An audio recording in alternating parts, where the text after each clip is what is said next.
okay. We are here with Sophie, who is my girlfriend, and she ran the support car for me in PvP 2023. So I wanted to have a support card for PvP in 2023 because I knew I wanted to do it really fast, and in order to circumnavigate trying to find food at the checkpoints, trying to organize with like the bag drop people that Brusa provided and all that other sort of intricacies or whatever. I didn't really want to deal with that, and Sophie was already wanting to go. Told Sophie that she shouldn't go because I didn't think she would have fun. No, I was not gonna go, and then I didn't ask about it at all, and then you invited me, and I was like, I'm surprised you didn't invite me right away, because after the qualifying rides that you did to go to PvP, or to qualify for PvP, you were like toasted and like laid out and sick, and I was like, how the fuck are you gonna do something many times this without anyone to like support you? Yeah. These are AI generated questions. What did you ask it? From the San Francisco, or from Instagram AI. I asked, what are some interview questions for a woman who drove a support car for her boyfriend during a 760-mile bike race. The first question is, what inspired you to take the support role for your boyfriend's 760-mile bike race in France? I think the first thing was I was just like worried about you.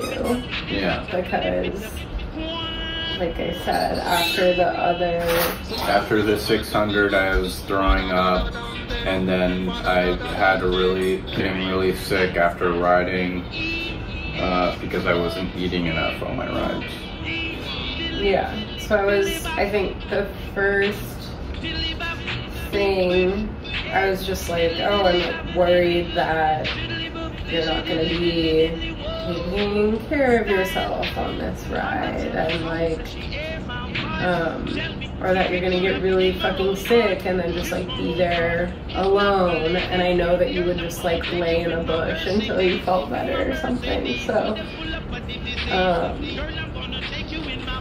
yeah, I think that was my first thought, and then I also just wanted to like travel with you, like go to France with you. And I feel like that's the first kind of like fight sort of we got in, because I didn't realize I don't think I realized like how much you were going to be riding every day and sort of how stressed you were about the ride, and I thought it would be like, oh, like 70% PvP, 30% like vacation, but it was just like 100% PvP. So. Yeah, I hadn't prepared beforehand really at all. Like I said, like when I was going out for longer training rides, so I kept getting sick, and so basically when we got to France, it was a lot of like me riding 2 different locations, and like Sophie following me in the car, and like basically like doing all my training in the 2 weeks leading up to PvP. How did you prepare for this challenge, and what kind of support did you receive from your boyfriend and others? I don't think I understood like how exhausting it was gonna be, or like, yeah, I guess like how hard you were gonna go. I thought just kind of by like like us sitting down making like an itinerary, like I feel like we kind of decided like where we wanted to be, where, at what days, and then kind of like where we were wanting to stay. Like I felt like that made me feel prepared.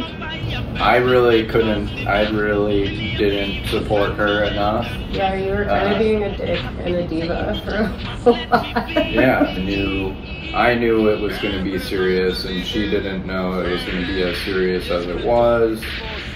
And I think you panicking, or not panicking, but just like getting stressed out about it, like made me nervous. yeah, Because I thought that it was just like more confident about it, I guess. Yeah. and did you get any support from anybody else? Yeah, I was texting a lot of like some of my friends just being like, this is bullshit. Like, I don't know what's going on, it's really fucking hard, this is like bullshit, basically. And they're like, yes girl. There's like PvP, but then like leading up to it, like just, it was like a manual car through, like driving that through like the French Alps and shit, like. She doesn't know how to drive a manual car, and I don't know how to drive a manual car either. But she wouldn't let me attempt to drive. I drove it for like 5 minutes. Because I had already been fucking like stalling it, and I was like, we can't destroy this car in like the fucking parking lot of this grocery store.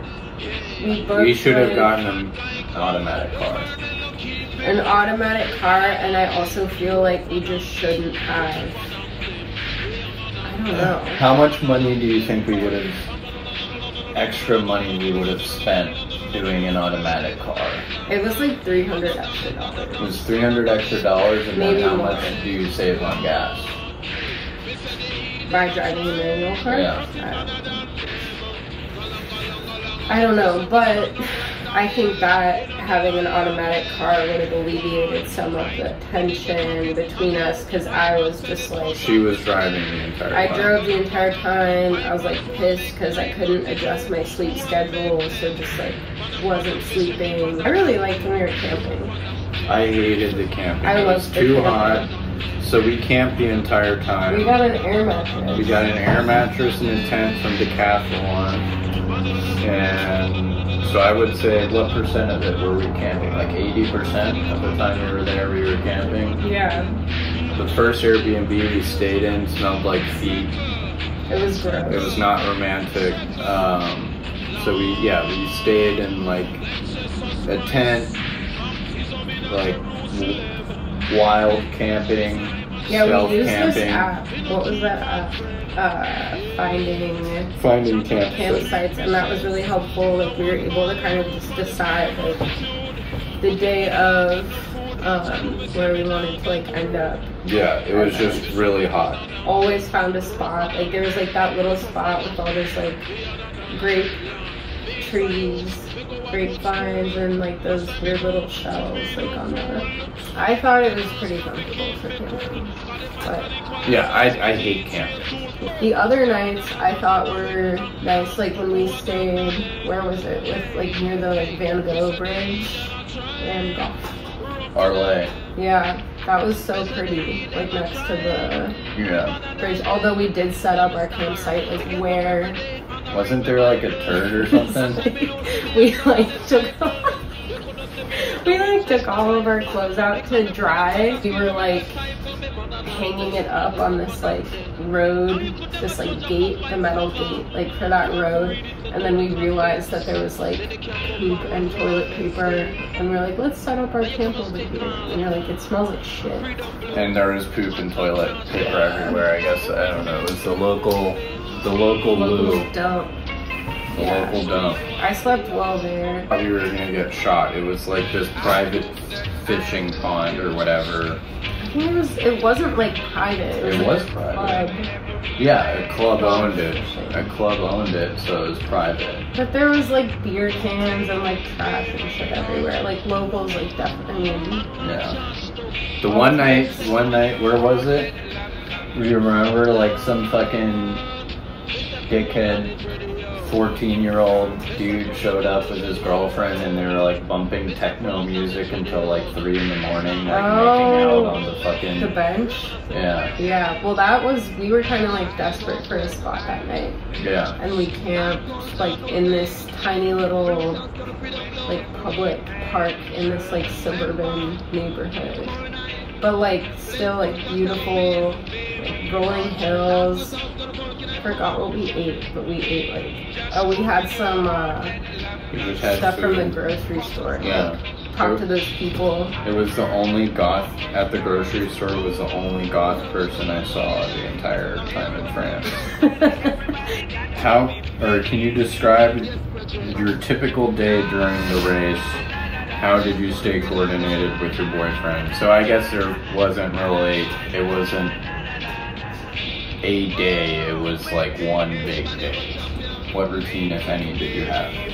Like when I started to get tired, I guess I would try to like squeeze in like 15 or 20 minute. I think the longest nap I got like at one time was probably like 40 minutes or something before I had to like, be driving or like getting something or meeting you. And what did you eat?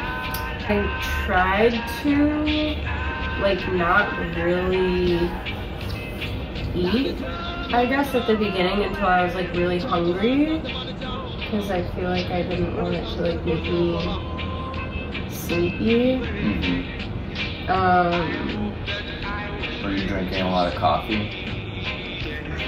Like I honestly don't really remember. I think I got like a gallon of iced tea or something. That sounds about right. At like a grocery store, which I just felt like my memory is just like I was always like, after the first maybe like 3 checkpoints or whatever, I was just like going to the grocery store, like finding a grocery store, going to the grocery store between every checkpoint. The first one I got like a big like bowl of coffee, and that was really nice. There was like a little dog and like people from the like locals kind of like all in this big gymnasium, and it was like $1 or like $2 or something, and that was just like so nice. Like it was dark, big bowl of like coffee with milk, really sweet. That was good. I was just like drinking a lot of coffee and then that iced tea, and then I remember getting like rice pudding from one of the stops. How did you stay coordinated with me? Did I have you on like find your location? Yeah. Yeah, you had my location on iPhone, has that. Find your thing.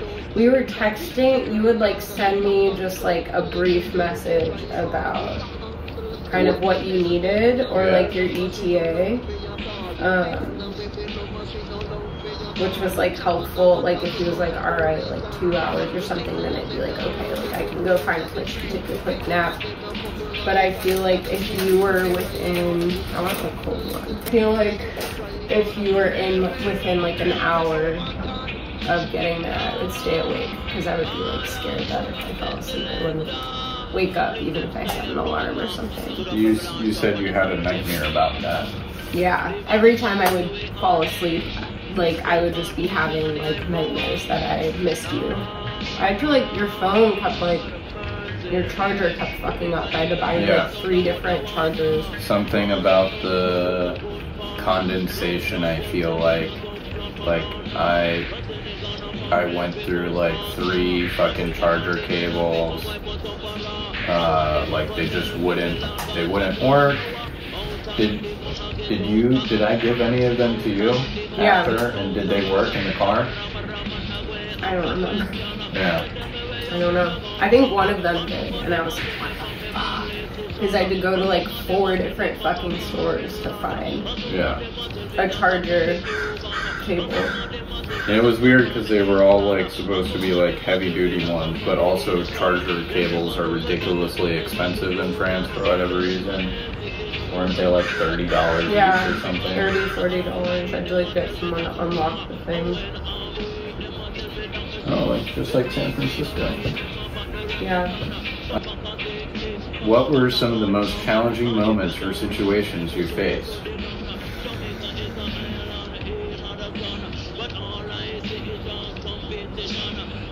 I feel like the first checkpoint, like I was just like, oh shit. Like I was actually like nearby. I had parked, like got there when it was still light out, was there for like 2 or 3 hours or something.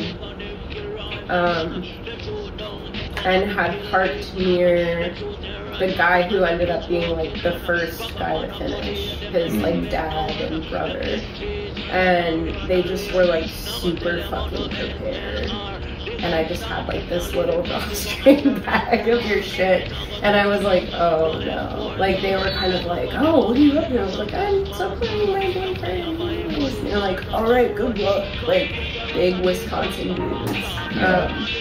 And when I was like waiting at the like stalls or whatever, just trying to be like, where can I stand? I don't want to like get you disqualified and stand like in the wrong fucking place. Like I don't know how serious or rigid they are about that. And I think I texted you like, I'm here, no I'm here, no I'm here. Like I just remember being like, oh shit, this is actually like, I need to wake up. Like this is gonna take a lot. And then didn't they like not let you in at a couple places? Yeah. There was like one place where I felt like I was walking to the checkpoint and they were kind of like, where are you going? And I was supposed to be here. Yeah. And then I kind of had to just like keep walking. Like the place where you got the Jello. That was like at the top of the hill. Like a slow incline in like that little town. I just like pulled in or whatever to like get out and then go to the checkpoint and find you. And this guy just like the lights were automatic. When I tried to turn them like on low while the car turned off, he was just like a fucking moron. Who? Stupid idiot. Like some other American who was riding his bike. Okay. And PvP. So a participant who's fouling against you. And I was like, oh. And that was when I was like patching one of your inner tubes. I like got out, and I think it was like the first time I had patched an inner tube. Can you expand more on the inner tube situation? Oh god. The inner tube and the tire situation. Well, I mean the first checkpoint before you even...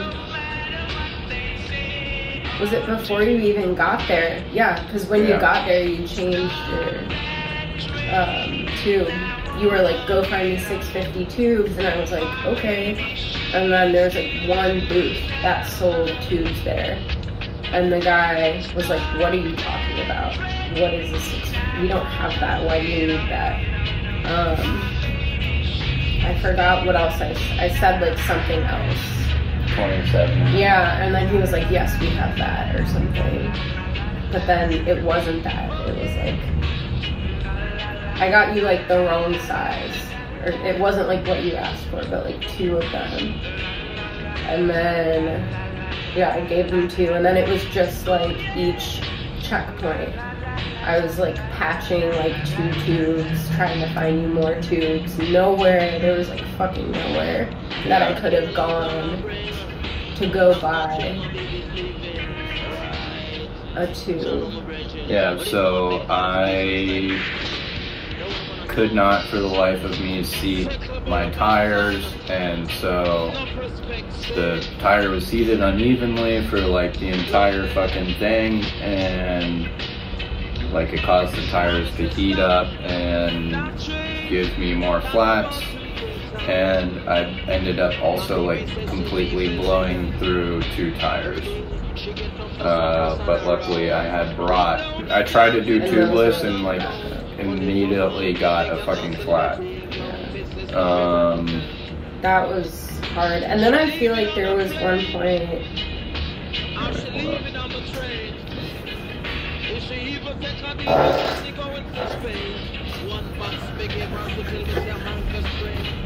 Alright, go ahead.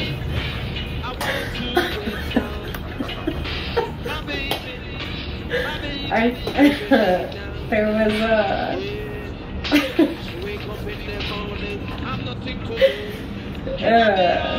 and then yeah, so the other really hard time was like on the way back. It's like really fucking tired. I was just like, why are we doing this?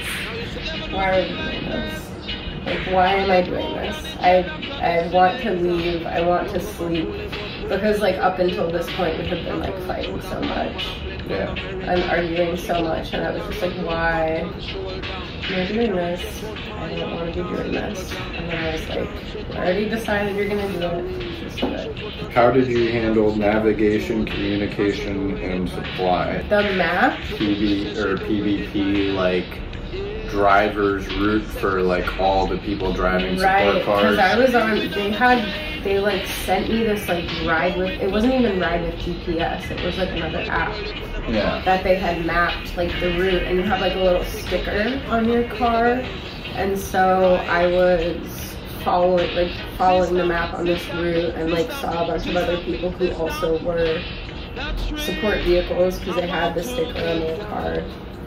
And then it like, I forgot where, maybe like after the third checkpoint or something, it just like, the map was like fucked. Like it just like ended, or like, I kept looking at that and then looking at my like Google Maps thing, and it was like telling me to go this like way further other route to like this other checkpoint, because there's also like checkpoints that like we couldn't meet you at.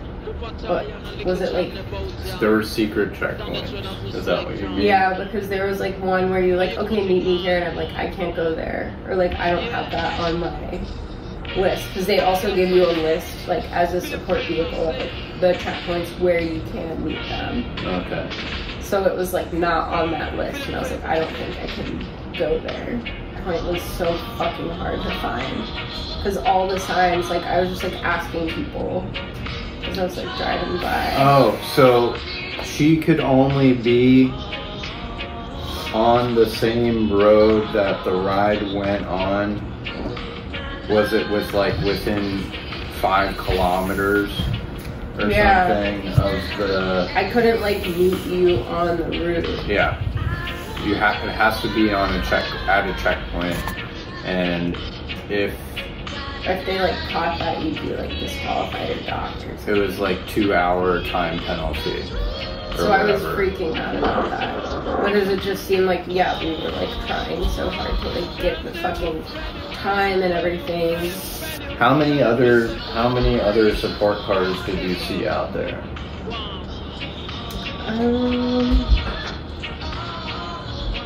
I mean, there were some people. I feel like there was like 10 to 15 kind of people that I was seeing like over and over. Mm-hmm. And then, but there were some people who were kind of like doing it like I was, I guess, and then some people who seemed like teens and like were more like serious and had like gels and like. What about the lady? You remember? Who was getting like a full body massage by like her team of like 5 people. Yeah. Yeah. That's what I want next time. Sorry. I tried, but then that man swooped in and rubbed your glutes for 10 minutes. How did you manage stress and pressure during the race, especially when your boyfriend faced difficulties?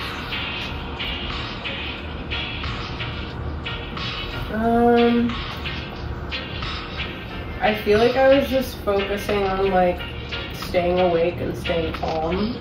Because like when you saw me, I didn't want to be like freaking out.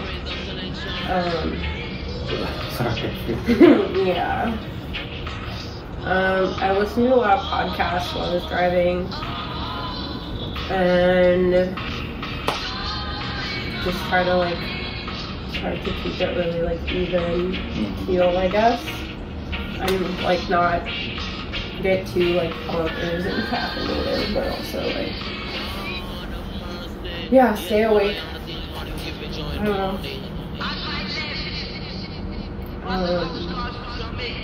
it made me upset to see you upset. There was like a couple, that like one stop where the lady gave me the wooden thing that you were like pretty upset with. I don't know if I can do this. Was that during the day? Yeah. So I had showed up, it was after I had slept, and it took me like fucking probably like 8 hours to ride like 60 kilometers. And I was so like dehydrated and tired and fucking like, yeah, I was like I asked her to bring me like grapes and cucumbers and stuff. And then, yeah, as soon as like I went to leave the fucking checkpoint, I had another fucking flat. My tire had gone flat from like the time that I showed up to the checkpoint to when I left. What were some emotional highlights of the experience for you? I was so excited to see you finish. Yeah. Yeah. I was like watching other people come through and finish. I don't know. And it's like some people kind of came through and it's like they looked like they had like done this all the time or whatever.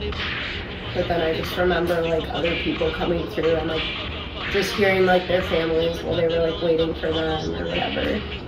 And it being like, there was like an older guy who came through and like his family was there. I feel like I'm getting like emotional talking about it. But they were like so happy for him and he was just like really proud of himself.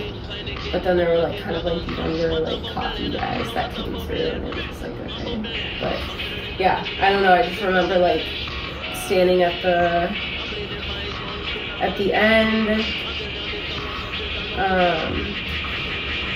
and like every time there would be like a little light, like I kept like seeing where you were and seeing like a little light, and I was just like really excited for you to come and finish. And I feel like at the beginning too, it was just like after you met like Jan Hunt, you were like, that happened like when I went to the bathroom. I think I was like, I felt like a bit forgiving and just like realizing how important it was for you. I collapsed at the end. I collapsed on the floor.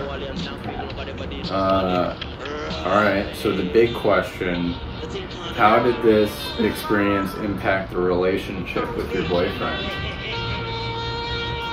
I broke up with him in France. Like 2 days before my birthday. like 2 or no, days like a week after.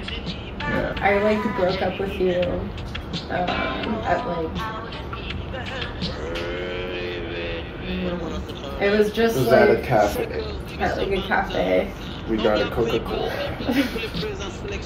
I think I was just like we were already having a tough time before we went to France, and I kept kind of being like, I don't know if I want to go.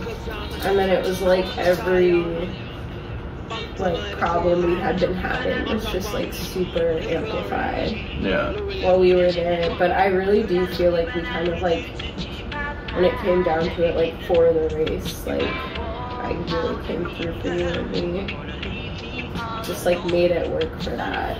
But after, I was just like, fuck you, I'm done with this. I was like, I remember you saying like fucking like you expected to like be like more like great, great appreciative or like grateful or whatever, but like I just literally did not have like the energy. Like it took me probably like 3 days before I could like walk straight. Yeah.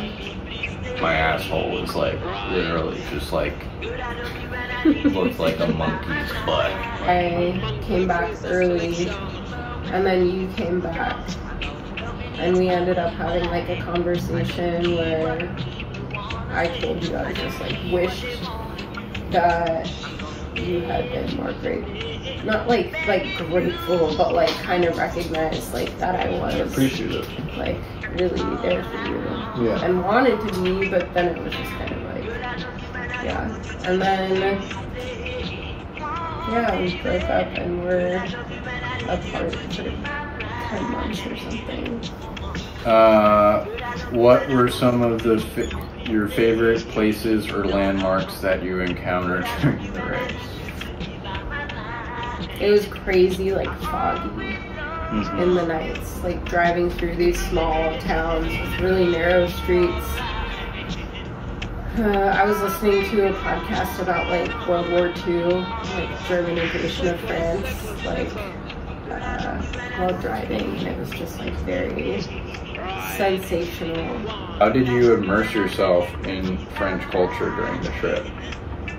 The whole trip? No, just... Or yeah, I guess the whole trip. Drinking a lot of coffee. Yeah. I was hiking, I forgot what it was called. It was so fucking beautiful. I feel like that was the highlight of like my trip. That hike. And then that area was so beautiful. And then going to like the just like emerald like ponds and like swimming. It was like incredible. What was it? It started with a baby on the hiking trip. Oh, I think it was just like this family was like, this mom and dad were like changing their son. Oh yeah, they were like changing this baby's diaper like on the trail. Yeah. Just like buzz out everything. And wasn't there like a goat that was like mad at them or something, or like a cow? The cows were like right on the trail. You were watching it go down? Yeah. Were there any memorable interactions with locals or other support? The lady with the necklace thing, after Kyle was having a hard time, I like sent him on his way, and then I was like still there, and this lady like walked up to me and was like, "You're doing great," but like she said that like in French, I don't know what she said. And then she gave me like this wooden like PVP necklace and was like rubbing my back because I was kind of upset. She was very sweet. What did you learn about yourself and your capabilities during this experience? Me? Yeah.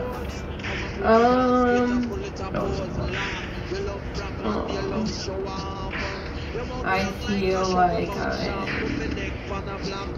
adaptable, kind of good at thinking on the fly, good at not like unraveling. I feel like that was kind of just the main thing that I was like, oh, I didn't fucking realize how exhausting this would be, how involved I would be, and so kind of just like keeping it together while it was surprising. Would you consider taking on a similar support role in the future? Why or why not? I mean, yeah, I feel like there's a lot of, like, I would know how to kind of do it in a more smooth way. I think it's fucking insane that we didn't bring more, like, tubes. I feel like that's just, like, the main thing. Well, that's the thing, is like fucking... I think we were everybody's like, oh my god, the fucking roads in France are so smooth. Yeah. I didn't get a flat the entire time, and I had 7. Is there any other things that you would like to add, or say to anybody, any wives or husbands or non-binary partners that are going to thinking about being a support vehicle for somebody in PvP? I feel like just kind of be prepared to, like, I feel like I kind of hit a point where I'm like, okay, I'm just gonna like be sort of ordered around, like I'm just like here to do totally what you need, and that can be,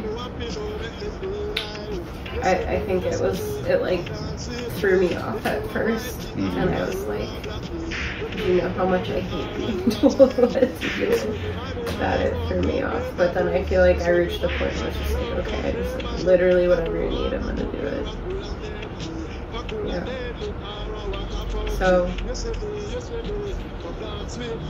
I think next time we should have like a shirt for you. why would that change anything? Like a shirt that says like fucking like A picture of you on it? like Team Kyle. or something, yeah. Like an airbrush like picture of your face. No, then they're gonna You think I'm dead.